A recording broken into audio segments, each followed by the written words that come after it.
히브리서 11장 4절 말씀. 믿음으로 아벨은 가인보다 더 나은 제사를 하나님께 드림으로 의로운 자라 하시는 증거를 얻었으니 하나님이 그 예물에 대하여 증언하심이라. 그가 죽었으나 그 믿음으로써 지금도 말하느니라. 창세기 4장 1절부터 5절 말씀. 아담이 그의 아내 하와와 동침하매 하와가 임신하여 가인을 낳고 이르되 내가 여호와로 말미암아 득남하였다 하니라. 그가 또 가인의 아우 아벨을 낳았는데 아벨은 양치는 자였고 가인은 농사하는 자였더라. 세월이 지난 후에 가인은 땅의 소산으로 제물을 삼아 여호와께 드렸고 아벨은 자기도 양의 첫 새끼와 그 기름으로 드렸더니 여호와께서 아벨과 그의 제물은 받으셨으나 가인과 그의 제물은 받지 아니하신지라. 좋은 날입니다. 성령님께서 오늘도 여러분들의 심령 가운데 큰 은혜와 평강으로 함께하여 주시기를 주님의 이름으로 축복합니다. 오늘 저는 여러분들과 함께 믿음 시리즈 13번째 말씀으로 가인이 드린 제사와 아벨이 드린 제사의 차이라는 그런 제목을 가지고 은혜를 나누기를 원합니다. 부제를 만약 붙여본다면 가인의 믿음과 아벨의 믿음의 차이라고 이야기할 수 있겠습니다.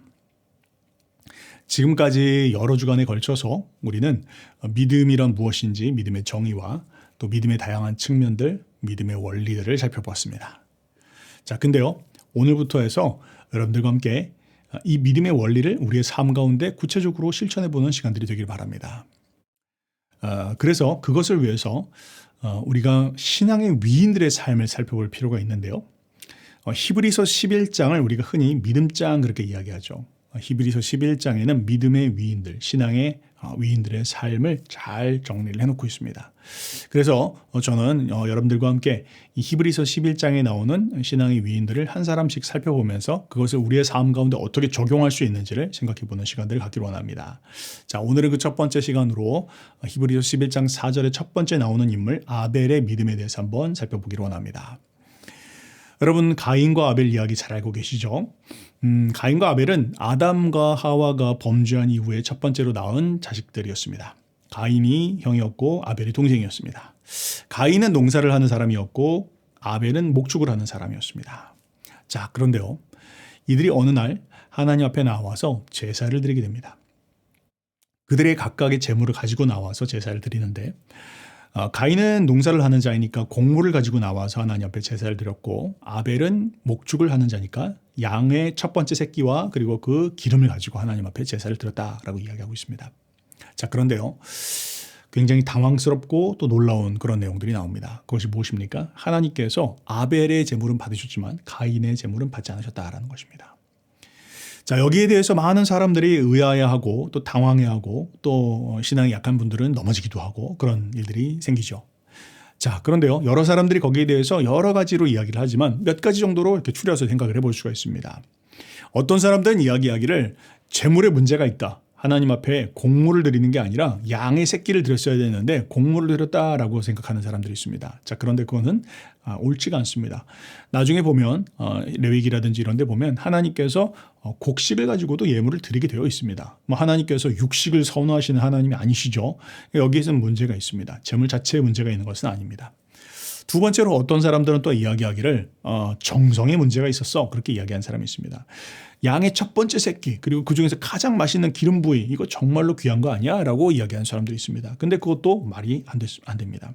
맥락을 보면 가인이 하나님께서 그의 제물을 받지 않으셨을 때 굉장히 당황해하고 화를 내는 그런 장면들을 볼 수가 있습니다. 자, 만약에 가인이 그냥 대충 듬성듬성 하나님 앞에 드렸다면 아마 하나님께서 그의 제물을 받지 않으셨을 때 그는 수긍했을 것입니다. 그리고 하나님, 제가 다음엔 잘하겠습니다, 뭐 이렇게 할 수도 있는 것이죠. 그런데 가인이 엄청 화를 낸 것으로 봤을 때 가인은 아마 아벨보다 더 정성으로 더 많은 것들을 드렸을 수도 있습니다. 그러니까 이것도 좀 적당한 해석은 아닌 것 같다라는 것이죠. 세 번째로 어떤 사람들은 이야기하기에 가인 자체가 나쁜 사람이야, 가인이 나쁜 놈이네, 그렇게 이야기한 사람이 있죠.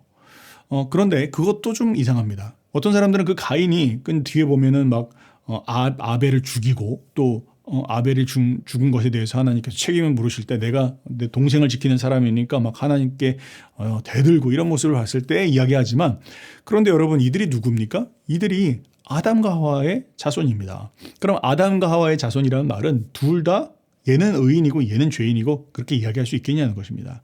그렇지 않다는 것이죠. 둘 다 죄인이라는 것입니다.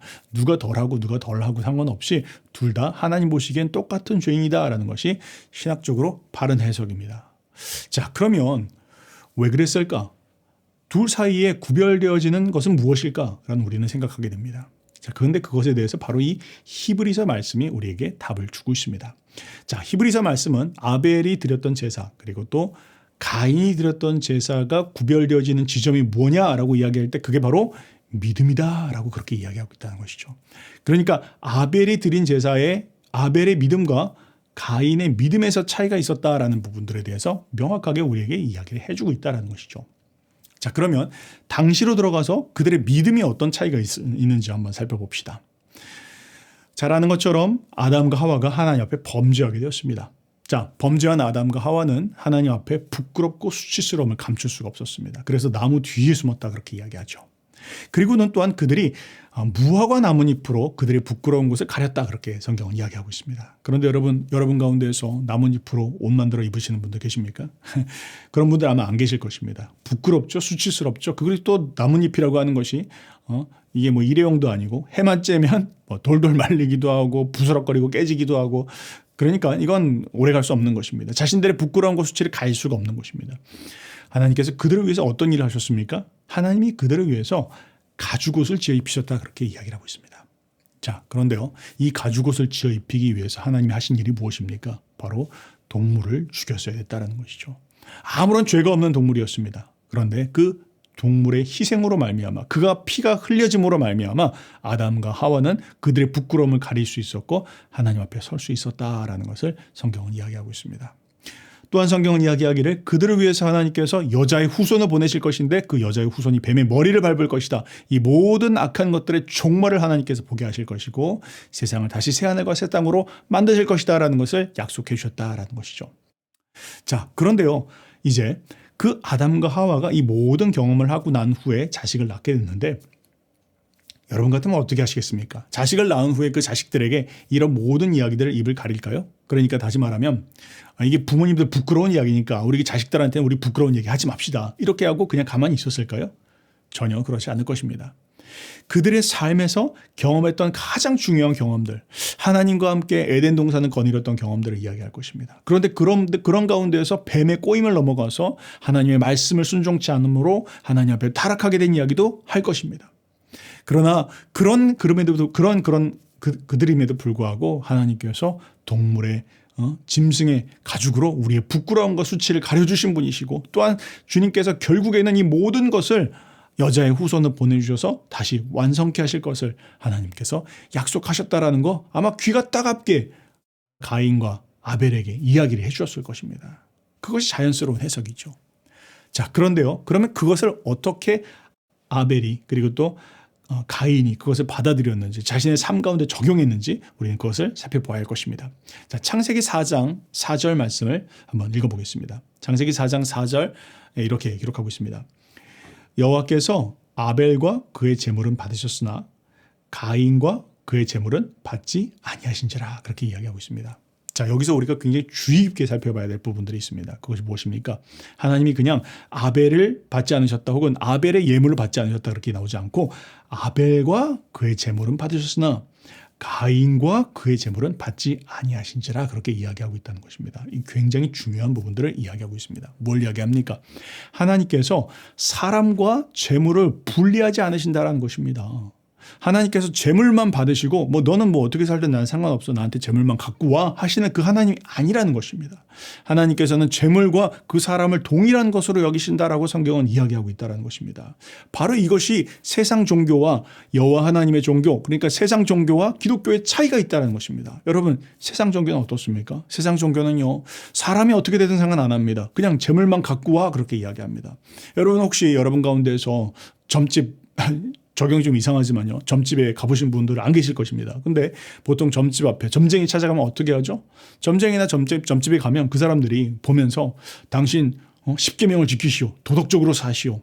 도둑질하지 마시고 간음하지 마시고 거짓말하지 마시고 그렇게 되면 복 받습니다. 그렇게 이야기합니까? 절대로 그렇게 이야기 안 합니다. 그 사람이 어떻게 살든 상관 안 합니다. 그 사람이 죄를 짓던 속임수를 하던 더러운 짓을 하던 전혀 거기에 대해서는 터치하지 않습니다. 중요한 건 뭡니까? 그저 재물만 드리면 되는 것입니다. 그게 바로 세상 종교를 이야기하는 것이죠. 성황당에서 아무리 지극정성으로 물을 떠다가 정한수를 떠다가 한다고 한들 그 사람의 인격이 변화되냐는 것입니다. 그렇지 않다는 것입니다.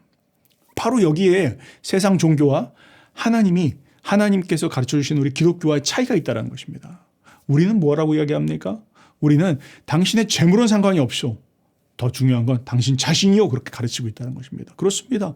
하나님께서는 우리가 얼마를 드리든지 그 양이 어떻든지 그 질이 어떻든지 종류가 어떻든지 하나님은 거기에 대해서 관계하지 않으십니다. 하나님 중요하게 여기신 건 무엇입니까?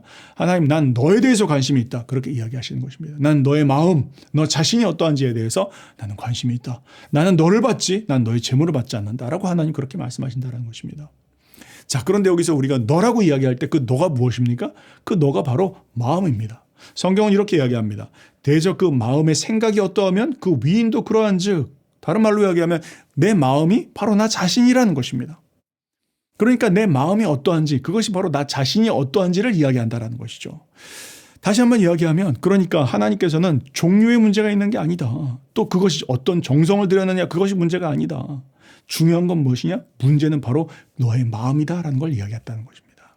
하나님께서 아벨을 받으셨을 때에는 아벨의 마음을 받으신 것이었다는 것. 가인을 받지 않으셨다는 것은 하나님께서 그 가인의 마음을 받지 않으셨다는 것을 말하고 있는 것입니다. 그러면 하나님께서 받으신 그 아벨의 마음은 어떤 것이었을까요? 아벨의 마음은 이것이었습니다. 하나님, 우리 부모님만 죄인인 게 아니네요. 하나님, 내가 죄인입니다. 하나님 앞에 내가 범죄하였습니다. 하나님 앞에 내가 심판당해야 될 존재입니다. 그런데 하나님, 우리 부모님에게 알려주셨던 것처럼 이 재물이, 이 짐승이 나를 대신하여 죽음으로 나의 부끄러움과 나의 수치를 가려주었습니다. 지금 제가 그것을 의지해서 하나님 앞에 나아갑니다. 그리고 하나님, 제가 죄인임에도 불구하고 하나님께서는 나를 의인 삼아주시는 분이십니다. 내가 하나님 앞에 나아갈 때 하나님께서 나와 함께 다시 교제해 주시고 하나님께서 나를 하나님 앞에 설 수 있게 해주시는 분이신 줄 저는 믿습니다. 저는 그 믿음으로 하나님 앞에 나아가겠습니다. 이게 아벨의 믿음이었다는 것입니다. 이게 하나님 마음 가운데 받으시는 아벨의 믿음, 아벨의 마음 그것이었습니다. 그러면 가인은 어떤 마음이었을까요? 가인의 마음은 바로 이런 것이었습니다. 아니, 내가 왜 죄인이야? 난 죄인 아니야. 내가 내 삶에 대해서 후회는 할지언정 나는 회개하지 않아. 내가 하나님 앞에 잘못한 게 뭐 있어? 난 하나님 없이도 살 수 있어. 그의 마음과 중심은 그것이었습니다. 나중에 창세기 말씀을 한번 살펴보시면 창세기 뒤에 하나님께서 심판하신 후에 가인의 삶을 보면 우리는 뚜렷하게 알 수 있습니다. 가인은 하나님을 의지하지 않습니다. 하나님을 떠나갑니다. 하나님 없는 곳으로 나아갑니다. 그리고 그는 자신의 삶에 대해서 두려워할지언정 회개하고 돌이켰다라고 이야기하지 않습니다. 가인의 마음은 그런 것이었다는 것이었죠. 하나님 앞에선 가인의 믿음, 그 마음이 그러하였으니 가인은 그 어떤 걸 드리던 그것은 하나님께서 받으실 수 없는, 연락하실 수 없는 그런 마음이었다라는 것을 이야기하고 있는 것입니다. 자, 이제 이것을 우리의 삶 가운데 적용해 봅시다. 여러분, 지금 하나님 앞에 나오실 때 어떤 마음으로 지금 나와 계십니까? 여러분은 어떤 마음으로 예배하고 계십니까? 만약 지금 예배하고 있는 우리의 마음이 나 오늘 교회 나올 때 그냥 목사님 눈도장 찍기 위해서 나왔어. 혹시 그런 분들 계십니까? 오늘 여기 나와서 오늘 나 만나야 될 사람들 만나고 가야 되겠어. 혹은 내가 하나님 앞에 헌금도 하고 11조도 드리니까 하나님께서 날 받으실 거야 라고 하는 그런 생각들 하고 계신 분들 혹시 없으십니까? 만약 그렇다면 그것은 세상 종교나 다를 바가 없습니다. 내가 그저 점집 가던 거 교회당으로 나올 뿐이지 내 마음의 중심, 내가 신앙하고 있는 그 대상, 그 방법은 전혀 달라진 것이 없다는 것입니다. 여러분 그거 아십니까? 3, 40년 신앙생활을 할지라도 하나님께서 전혀 받지 않으시는 예배를 드리고 있는 사람이 지금도 있다는 사실입니다. 하나님 앞에 예배를 드리고 있고 내가 하나님 내 예배를 받으실 거야 생각하지만 그건 그 사람의 착각입니다. 하나님께서는요, 우리의 마음과 우리의 마음이 어떠한지를 받으십니다. 내 마음이 어떠한 마음으로 하나님 앞에 나가는지를 받으신다는 겁니다. 내가 하나님 앞에 내가 죄인입니다. 심판받아야 될 자가 바로 나입니다. 그러나 하나님, 이런 죄인이 하나님 앞에 회개하고 돌이키는 가운데에서 주님, 제가 하나님을 의지하고 예수님께서 나를 위해서 죽으셨다는 걸 저는 믿습니다. 그리고 저는 그 믿음 가지고 하나님 앞에 나아갈 때 하나님께서 나를 의인 삼아 주시고 다시 나와 함께 교제해 주시는 분이라는 걸 저는 믿습니다. 이 마음과 중심이 없다면 하나님은 그 예배를 받지 않으신다는 것입니다. 내가 무엇을 드리던 얼마를 드리던 그것과는 관계없이 하나님은 그 예배를 받지 않으신다는 것입니다. 아벨의 믿음의 본질은 무엇입니까? 아벨의 믿음의 본질은 내가 이와 같은 죄인이지만 그러나 하나님은 이런 나도 의인으로 받아주신다. 그 믿음으로 하나님 앞에 나갔다는 것입니다. 여러분, 그 믿음이 있으십니까? 내가 이처럼 죄인이지만 그러나 이런 나도 하나님은 의인으로 받아주시는 분이야. 그러니 내가 예수 그리스도 앞에 나가야 해. 그 마음 붙잡고 계십니까? 그 마음 붙잡고 있다면 그 믿음이 하나님이 받으시는 믿음이라는 것입니다. 그 믿음이 없다면 얼마를 드리던 무엇을 드리던 몇 시간 동안 몇 년 동안 드렸던 하나님은 관계없이 그 예배는 받지 않으십니다. 하나님 앞에 바른 예배를 드리는 우리가 되었으면 좋겠습니다. 하나님 앞에 바른 마음으로 나가는 우리가 되었으면 좋겠습니다. 바로 하나님이 찾으시는 믿음은 그런 믿음입니다. 그런 믿음으로 승리하시는 저 여러분들 되시기를 주님의 이름으로 축복합니다.